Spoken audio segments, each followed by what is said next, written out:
നല്ലച്ഛൻ പൊന്മകനെ, പാർവതി മാതാവിന്റെ പൊന്നോമന പുത്ര, മായക്കാര, പൊന്നുണ്ണി വിഷ്ണുമായ ചാത്ത, ഭക്തരുടെ എല്ലാ ദുരിതങ്ങളും ദുഃഖങ്ങളും നീക്കി അനുഗ്രഹമേകണമേ ഭഗവാനെ.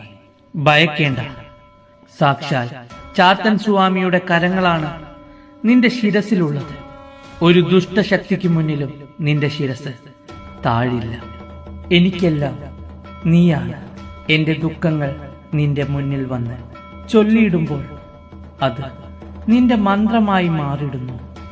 ജീവിതാവസാനം വരെ നിന്നെ സേവിക്കാൻ അനുഗ്രഹം തരണേ എന്റെ പരമേശ്വരപുത്ര. ആരിൽ നിന്നും ഒരു രക്ഷയില്ലാതാവുമ്പോൾ അവസാനം എന്റെ പൊന്നുണ്ണി വിഷ്ണുമായുടെ അടുത്തെത്തി മനസ്സറിഞ്ഞ് ഭക്തിയോടുകൂടി എന്റെ പൊന്നുണ്ണി വിഷ്ണുമായെ വിളിച്ചാൽ ഒരിക്കലും കൈവിടില്ല.